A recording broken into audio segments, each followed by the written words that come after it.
Hey everyone, welcome back to another video. We actually have some pretty good Legion news today. So, patch 7.1 has had its release date, and we've also had a developer Q&A where, Ion Hazzikstas goes through some community feedback, some points where I agree with him, definitely some points such as legendaries where I don't particularly agree with him that much. Super quickly before we get into the meat of the video though, apologies for the below par background footage and audio quality. I'm currently at my parents' house for the weekend, so I just don't have access to the full setup. Now then, 7.1, it is going to be coming out on the 25th of October for the US and the 26th for the EU. Initially, it's going to include all of the non-raid content, so that's all the world quests and all that stuff, some of the new fixes and patch stuff that we've got as well, but then the Trial of Valor raid will unlock 2 weeks after the patch goes live. I think that's quite sensible because, well, it just would be a little bit too soon after Emerald Nightmare comes out, I think. That said, Trial of Valor is a pretty small raid, it's only 3 bosses anyway. Now, I think it's certainly pretty noticeable that this is coming out just under 2 months after Legion's launch, and that's got a lot of players. I think it's a mixture of things, really. You think back to Mists of Pandaria, where there was a lot of front-loaded content, and then a lot of people think, well, is that going to happen again? Because we all know how Siege of Orgrimmar played out, and I think that's absolutely a super valid concern. The devs right now have been saying, we've got a different way of doing content. We are really caring about the current expansion a lot more. We're not pushing towards yearly expansions or anything like that as a goal. And we have seen some of the devs tease about, we're excited about BlizzCon. One of the great things about having a content-rich, sort of patch cycle is we'll have cool things to talk about. So they've been saying all of this good stuff, and they've just backed this up with, I think, not the biggest patch ever, but a pretty good, sizable, chunky bit of content. Coming out pretty soon after launch. Certainly, I think this patch is a bit more than patch 5.1 was. So yeah, they're saying all these good things. At the end of the day, I think we unfortunately do need to just wait and see. That's not a satisfying answer. If it turns out that 7.1 comes out and 7.2 comes out in good time, and they just keep that, rolling, and we have good content, and then new expansion comes out, then great, they've backed their words up with actions. Until they've done that, though, we can't exactly give them the credit for doing that. So all I'd say is, right now I'm tentatively happy about the release date, and obviously I do hope that they maintain a smooth cadence of content throughout the life of the expansion. Now then, let's talk about this Q&A session. So, it was pretty much a normal format, but because it's the first sort of major one after, the release of Legion has calmed down a little bit, I think it's more pertinent than ever because it actually does address quite a few community concerns. So the first thing we're going to cover is class tuning, a very, very big, very important topic. He said they're more happy with where the classes are post-tuning pass than pre-tuning pass.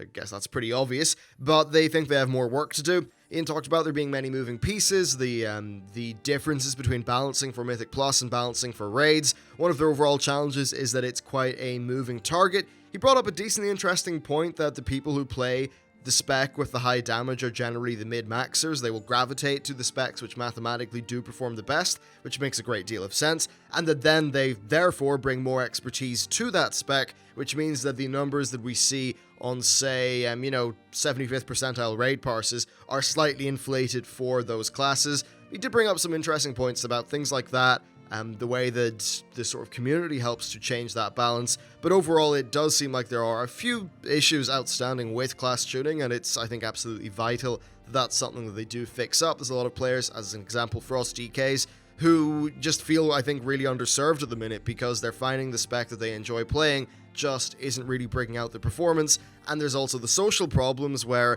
even if you are performing really well as a Frost DK and you're trying to get into a pre-made group, a lot of people will think, well, you're a Frost DK or you're a Warlock or whatever, so we don't want you. And it means that those people can't actually enjoy a lot of the game, and I think that is a really big problem. Next, though, a very, very lightning rod topic: legendaries. Okay, Ian said that the flip side of the frustration with legendaries is excitement.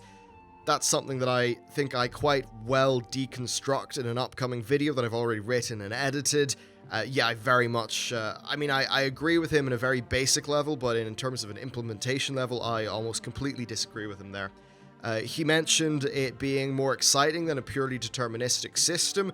I mean, yes, but purely deterministic? That sounds like a little bit of a straw man because it rarely is purely deterministic. He talked about how powerful in-game items should actually be and said that they opted for introducing properly powerful items with those legendaries. He said if it was a deterministic sort of thing, then it would have been a massive grind with the legendaries, and people would have just felt relief in the end and not excitement, which I guess is true, but that's maybe saying that the item itself is perhaps a bit of an issue in terms of its extreme power. He also alluded to some frustrations with the previous WOD and MOP systems.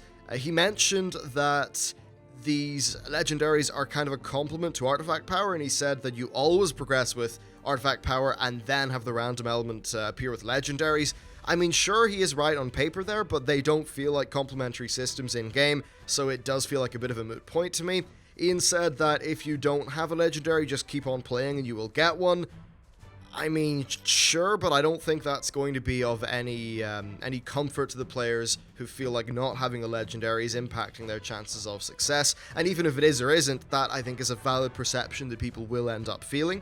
He also talked about getting the wrong legendary and said that, you'll keep on getting more over time, and that a lot of people discount the power of the utility ones, but that they're actually super good in some situations. And I do agree, but I suppose most players are keen to see what legendary will give them the most consistent benefit, so a small niche thing isn't really going to be exciting in that case. Now, he did admit that some of the legendaries feel a bit disappointing. As an example, a leather damage done legendary that can drop for tanks, which doesn't make much sense. They apparently do have plans to buff or redesign some of those legendaries, which I suppose is good to hear. They also said that time is not a component with legendaries, and it's really just about the amount of content that you do. So the bad luck protection is about whenever you have a roll for a legendary and fail it, and not about the period of time since the game's launch. He also almost sort of lamented not having good luck protection, in a joking manner for sure, as people who have, he seemed like he was joking, as people who have had sort of big luck streaks with the legendaries have essentially skewed perception because it's not reflective of the average experience. I think that's fair enough, but if we're even thinking about things like this, then it does call into question the core system itself, in my view. Still, I think something like a legendary drop chance, that's fine for the Ashes of Alar or some sort of extremely rare mount or something that's not going to really impact the day-to-day gameplay, but I really, really don't think that this has been a good idea for the gear. And I mean that in the sense that it's a sort of a rare bit of RNG that everyone is expected to get at some point. I think something like, Hand of Ragnaros. That's a little bit of a different scenario. Next, we have Mythic Raid tuning. So as many of us know, the raids were cleared extremely fast this time around.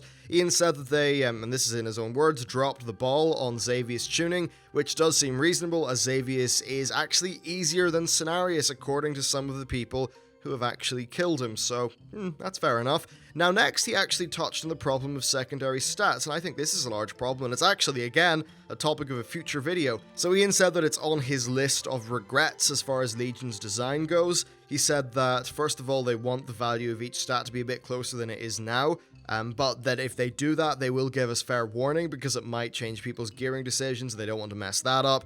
Ian said that secondary stats are, in comparison to primaries, the most powerful they've ever been, and, he acknowledged that sort of creates problems when we're using item levels or general benchmark for gear power. So right now it's a strange system. He sort of said that it's going to smooth out over time. Hopefully that's something that they, manage to tackle in a patch, but right now I do think it's a bit of a clunky and not necessarily intuitive system. Next, material costs, another big issue. So he said it's on their radar, which I think is a good thing. Now, he did say that there are new crafting recipes coming in 7.1, and the Blood of Sagaris Trader will appear, and that will impact the economy. Overall, he feels like it will be more costly than Warlords once it balances out, but he did say that Warlords was too cheap and valueless as far as those consumables go. He seems happy with people not pre-potting each pool, but he did say they're keeping an eye on the overall look of the economy. So I think that things being more expensive than Warlords is a good thing, because Warlords was, I just think, too ridiculous in the other end of the scale with some of the profession stuff, but I still think that some of these consumable items should be on the sort of the lower end of the price scale. And I really think that because of the, I think, realistic frustrations that it will end up causing. So the immediate solution to this problem, I guess, is just to work out how to reduce the costs from their current stratospheric level. Hopefully the Blood of Sagaris Trader will help out with that, and overall I do hope this is a problem that at least just self-regulates to be reasonable, because I think it does cause a lot of unneeded stress and social pressure on quite a few players. Mythic Plus balance was also covered, so he said that a part of the class design is that every class and spec is different and they should have different strengths. I totally agree. In Mythic Plus, the AoE specs do very well lower, but when you get into, say, a plus 10 or higher, sometimes that mindless or, baked in cleave is actually a lot less sensible, especially based on some affixes. Broadly, I do agree here, and he brought up the example of, sometimes single target's really good in a Mythic Plus 7, even if you are doing trash. So here's the thing, I do agree, but specifically I think what concerns players is when they see a spec that has amazing AoE DPS and then amazing single target DPS. Hunters are too powerful when both of their best talents are selected. They're brilliant at cleave, they're brilliant at single target. We should be either weaker in single target or we should be weaker in cleave. One of those things should be toned down because we kind of have the best of both worlds, and it was a little bit like that for the Havoc Demon Hunters at a time as well. Now, Ian also did bring up how community perceptions really do impact things, especially with pre-mades, where some people seem to sort of vastly overblow the weakness of a given class when it comes to choosing people. I think this is something that quite a few people will have experienced if they're, say, a Frost Death Knight or maybe a Warlock. I'd rather have personally an amazing Shadow Priest than a rubbish Hunter or Fire Mage in my groups, and it is really unfortunate that those issues do happen to people.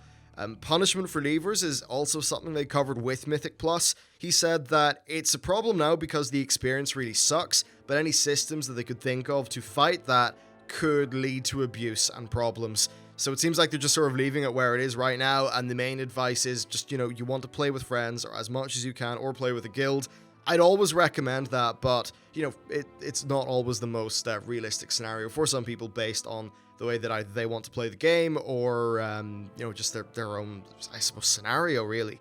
Next, let's move on, and we're almost done with World Quest loot. So they said they went with class-based loot, not spec-based loot for the World Quests. Having the loot change on the world map whenever you switch specs would be a pretty bad player experience. I agree, that'd be clunky as hell.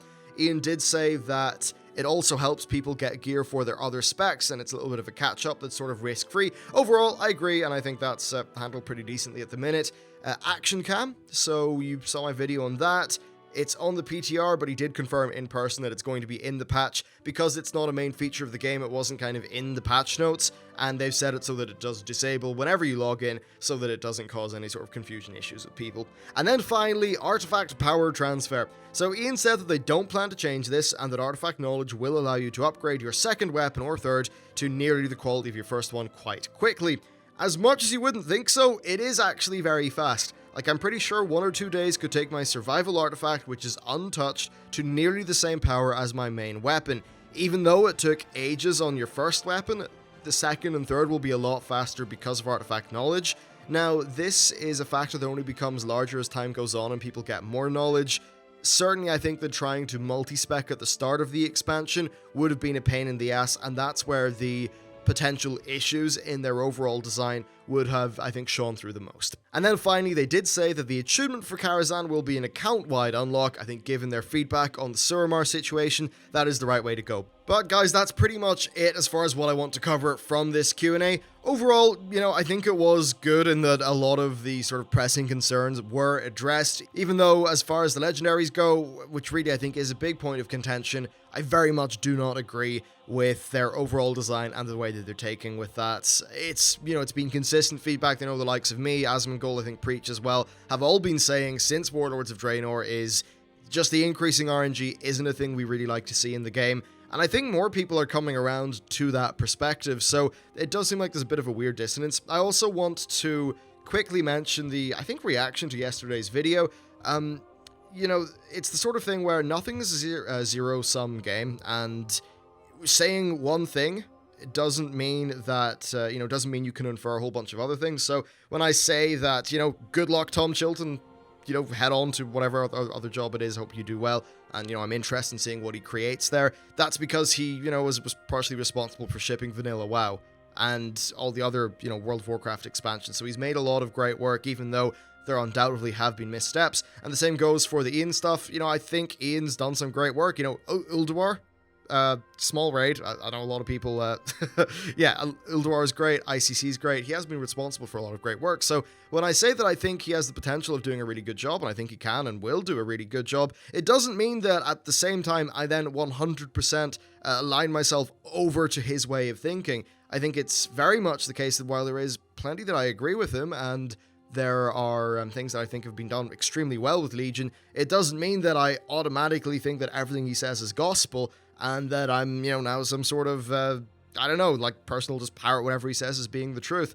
Looking at this Q&A, I think it's a pretty good example. There's a lot of stuff where I do disagree with him about, but I do like how he does tend to come out there and actually address concerns. I think that really happened after that one particular and rather famous Warlords of Draenor interview where pretty much the whole community, myself included, tore him a new arsehole over what people perceive to be doublespeak, and pretty much since then his Q&As have been pretty straightforward and haven't really been dancing around things for the most part. So yeah, yesterday when I said that I think he'll do a good job, that's not me conveniently forgetting everything that I said during Warlords of Draenor, where I spent pretty much a year and a half on his case.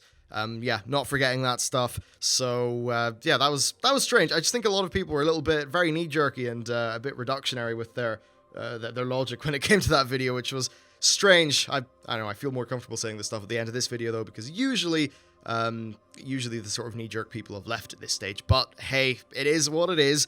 That's it for this video. I think some interesting news overall. Looking forward to patch 7.1, and hopefully they're able to follow it up with consistent content the entire way through the expansion, because that's the only way that the long-term future of the game is going to work out well. That's it for me. Thank you very much for watching, and I'll see you next time.